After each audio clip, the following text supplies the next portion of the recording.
Hi hello friends, welcome back to our channel. నేను మీ పద్మ. కొత్తగా మన ఛానల్ ఎవరైనా చూస్తే సబ్స్క్రైబ్ చేసుకోండి, బెల్ అనే ఆప్షన్ ఉంటుంది, ప్రెస్ చేసుకోండి. అప్పుడే నేను పెట్టే నోటిఫికేషన్ మీ వరకు చేరుతాయి. ఈరోజు అయితే హోమ్ మేడ్ చాట్ అయితే చేయబోతున్నానండి, బఠానీ చాటు. పిల్లలు చాలా చాలా ఇష్టపడి బయటికి వెళ్ళి తింటుంటారు కదా, రోడ్ సైడ్ బండి మీద తినే చాటు మనం ఇంట్లో ఈజీగా ఎలా చేసుకోవాలని చూద్దాం. ముందుగా అయితే నేను ఒక 4-5 గంటల ముందు బఠానీని అయితే నానబెట్టుకున్నానండి. ఇవి తెల్ల బఠానీలే. చక్కగా ఇలాగా నొక్కితే మనకి మెత్తగా విరిగినట్టుగా ఉండాలి. అలాగే బంగాళదుంపలు కూడా శుభ్రంగా మన్ను లేకుండా కడిగేసుకున్నానండి. ఇలా కడిగేసుకొని వీటిని ఇప్పుడు బాయిల్ చేసుకోవాలి. ముందుగా అయితే బఠానీలన్నీ నీళ్ళు వంపేసి 2-3 సార్లు కడుక్కొని బఠానీ అయితే మొత్తంగా వేసేసుకున్నాను.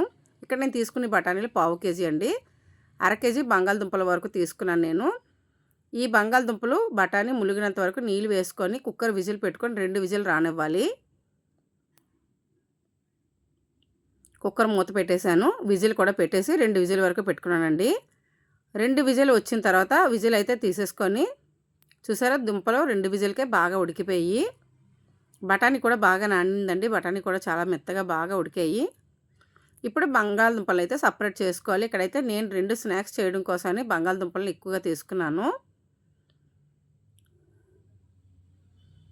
దుంపల్ని ఇలాగే వేరుపాటుగా చేసుకోవచ్చండి. లేదంటే మనకి నెట్లాగా కానీ స్ట్రైనర్ ఏదైనా ఉన్నదంటే ప్లేట్ ఎక్స్ట్రా ప్లేట్ పెట్టి కూడా మనం పెట్టుకోవచ్చు. నేను డైరెక్ట్గా 2 కూడా వేసేసుకొని బాయిల్ చేసేసుకున్నాను. ఇప్పుడైతే ప్రాసెస్ చూద్దాము. స్టవ్ ఆన్ చేసి కళాయి అయితే పెట్టుకున్నానండి. చాట్ కోసం అయితే అందులో సగం వరకు బఠానీలు నేను మిక్సీలో వేసేసుకొని కొద్ది ముద్దలా చేసుకోవాలి. అప్పుడే చాట్ చాలా టేస్ట్గా ఉంటుందండి. చూసారు కదా, ఉడికిపోయిన బఠానీలని సగం మిక్సీ గిన్నెలో వేసుకొని పేస్ట్లా చేసేసుకున్నాను. ఇప్పుడు ఇందులోనైతే స్టవ్ ఆన్ చేసి కళాయి పెట్టుకున్నాను కదా, 4 స్పూన్లు ఆయిల్ వేసుకున్నాను. ఒకే ఒక పచ్చిమిరపకాయ, ఒక ఉల్లిపాయ చిన్న ముక్కలు కట్ చేసి వేసుకున్నాను, కొద్దిగా జీలకర్ర, అలాగే ఒక టమాటా కూడా చిన్న ముక్కలు కట్ చేసి వేసుకున్నానండి. వీటిలన్నిటిలో ఆయిల్లోని బాగా వేయించుకోవాలి.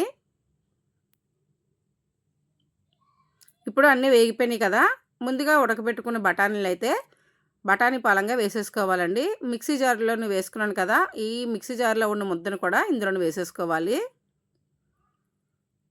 ఇప్పుడు వీటిలన్నిటిని మొత్తాన్ని కలిపేసుకోవాలి. ఇలా కలిపేసుకున్న తర్వాత ఆయిల్ అంతా అబ్జర్వ్ అయిపోయింది కదా, ఇందులోనైతే సన్నగా తురుముకున్న క్యారెట్ అలాగే కొత్తిమీర కూడా వేసేసుకున్నానండి. బంగాళదుంపలు కూడా ఉడకబెట్టుకున్నాం కదా, ఈ బంగాళదుంపలు కూడా చక్కగా చేతితో నలిపేసుకొని ఇలాగ 2 దుంపల వరకు తీసుకొని వేసుకున్నాను నేను.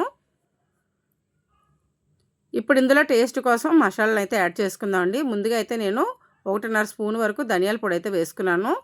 ఇప్పుడు మెయిన్ మనకి బఠానీ చాట్లోకి చాట్ మసాలా అయితే వేసుకోవాలి. చాట్ మసాలా అయితే 1 స్పూన్ వరకు వేసుకున్నానండి నేను. అప్పుడే ఫ్లేవర్ కూడా టేస్ట్ కూడా చాలా బాగుంటుంది. చాట్ మసాలా వేసుకున్న తర్వాత 1 స్పూన్ వరకు ఇందులోని జీలకర్ర పొడి కూడా ఒక 1/2 టీ స్పూన్ వేసుకోండి, చాలా టేస్ట్ బాగుంటుంది.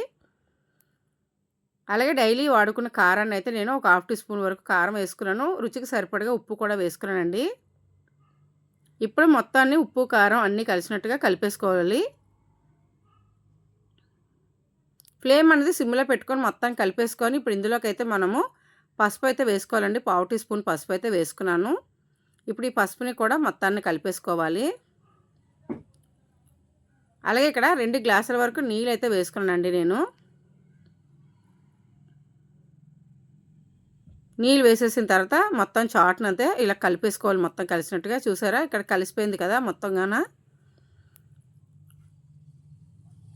ఆల్మోస్ట్ మనకి చాట్ ప్రిపేర్ అయిపోయినట్టండి. ఇందులో నేనైతే సన్నగా కోసుకున్న కొత్తిమీరని, తురుముకున్న క్యారెట్, ఉల్లిపాయలు, టమాటా ముక్కలు, కార్న్స్, వేయించుకున్న కార్న్స్ వేసుకున్నాను. అలాగే వేయించుకున్న పల్లీలు కూడా కొద్ది వేసుకున్నాను. ఇప్పుడు ఇందులోకి రుచి కోసం మనము నిమ్మరసాన్ని కూడా వేసుకోవాలండి. లాస్ట్లోని స్టవ్ ఆఫ్ చేసుకునే ముందు ఒక నిమ్మకాయని అయితే కట్ చేసుకొని నిమ్మరసం తీసి వేసుకున్నాను. ఇప్పుడు ఒకసారి బాగా కలిపేసుకోవాలి. అంతే, మనకి స్టవ్ ఆఫ్ చేసేసుకొని చాట్ మసాలా కోసం బౌల్లోనైతే సర్వ్ చేసుకోవాలండి. వేడివేడిగా ఇలాగా చేసి ఇచ్చామంటే పిల్లలు పెద్దవాళ్ళు ఈవినింగ్ స్నాక్స్ కింద ఇష్టపడి తింటూ ఉంటారు. ఇలాగైతే బౌల్లోని చాట్ ప్రిపేర్ అయిన చాట్ను వేసేసుకొని చిన్నగా కట్ చేసుకుని ఉల్లిపాయలు, టమాటా, క్యారెట్, కార్న్స్, అలాగే పల్లీలు, కొద్దిగా ఉల్లిపాయ, కొత్తిమీర కూడా వేసేసుకున్నాను. క్యారెట్ చాట్ అయితే రెడీ అయిపోయింది. చూసారు కదా, ఎంతో ఇష్టపడి బఠానీ చాట్ని అయితే నేను ఈజీగా ప్రిపేర్ చేశానండి. మీకు నచ్చింది అనుకుంటున్నాను. లైక్ చేసి, షేర్ చేసి, సబ్స్క్రైబ్ చేయండి. ట్రై చేసి కామెంట్ పెట్టండి. బాయ్.